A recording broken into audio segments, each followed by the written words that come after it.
السلام عليكم. صباح الخير او مساء الخير حسب التوقيت اللي بتشوفوا الفيديو. كل سنه وانتم طيبين ورمضان كريم عليكم، ولسه مكملين في افكار واعاده تدوير لرمضان. زي ما انتم شايفين كده، انا هستخدم في فكره النهارده ورق الهدايا ده، وورق المقوى اللي هو الفرخ الورق ده، وهستخدم ماده لاصقه ومسدس الشمع. لا، مش هنستخدمه المره دي، احنا هنستخدم بقى المقص. هم دول الاربع حاجات اللي هنستخدمهم: مقص وماده لاصقه وورق مقوى. وورق الهدايا، ورق الهدايا طبعا رخيص، فعشان كده انا قلت هستخدمه بدل ما نستخدم ورق ملون ويكون قوي، هيكون سعره اغلى. عايزه افكركم بالفيديو ده اللي انا عملته قبل كده لفوانيس رمضان من البرطمان الازاز ومن برطمان بلاستيك. زي ما انتم شايفين كده الفانوسين بشكل مختلف، وكل واحد فيهم عامله باشكال مختلفه. لو ما شفتوش الفيديوهات ديت يا ريت تشوفوها، هتعجبكم ان شاء الله. ولو عجبتكم يا ريت ما تنسونيش بلايك، وقولوا لي رايكم فيها. عجبتكم هتنفذوها او مش هتنفذوها؟ عرفوني رايكم فيها في كومنت في تسيبوهولي يعني. وده شكلها وهو منور، ايه رايكم؟ يا ريت تشوفوا الفيديو كامل بالتفاصيل، وان شاء الله تنفذوه وتعجبكم الفكره وتنفذوها وتقولوا رايكم فيها. تعالوا بقى نشوف فكره النهارده، وان شاء الله تعجبكم برضو. يا ريت في فكره النهارده تخلي اولادكم يساعدوكم فيها عشان يحسوا برمضان وزينه رمضان اللي هتعملوها. اذا كان لو كنتوا هتستخدموا الفكره دي تحطوها في البلكونه عندكم او على السلم او تعملوها في اي مكان في البيت، سهله وبسيطه وكمان رخيصه جدا، وتقدري تخلي اولادك يساعدوكي فيها زي ما.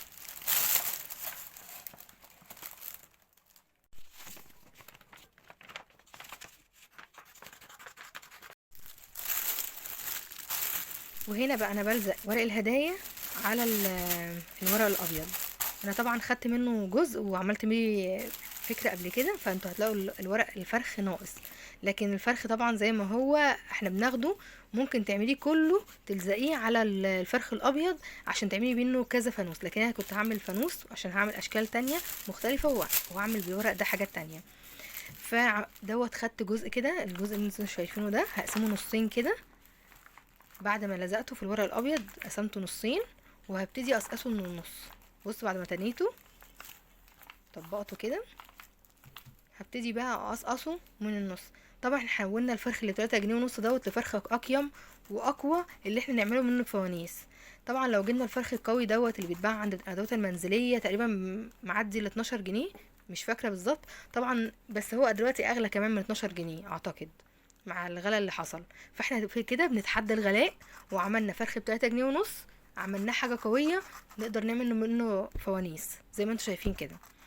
فهنعمل فانوس بالشكل ده، هنقصقص بطريقه منتظمه، وكل مسافه نفس المسافه اللي قبلها.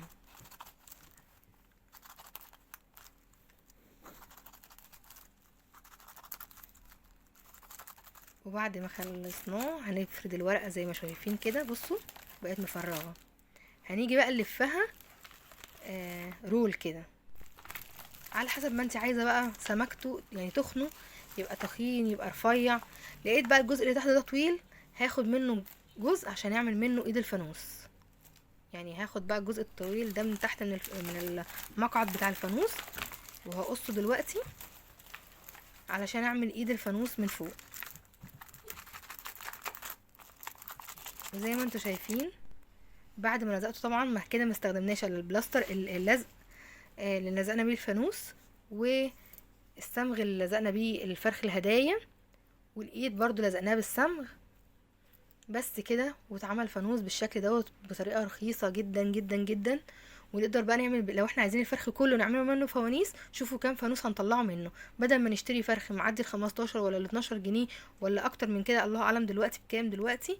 فشوفوا احنا عملناه ب3 جنيه ونص، حاجه كانت ممكن تتعمل ب15 جنيه. هاجي بقى اعمل من غير ما نعمل ورق الزينه نلزقه في الورق، لا هنعمل بقى الفوانيس باحجام مختلفه عشان نعمل فرع فوانيس. تعالوا شوفوا بقى الفرع كمان في الاخر هيبقى عامل ازاي.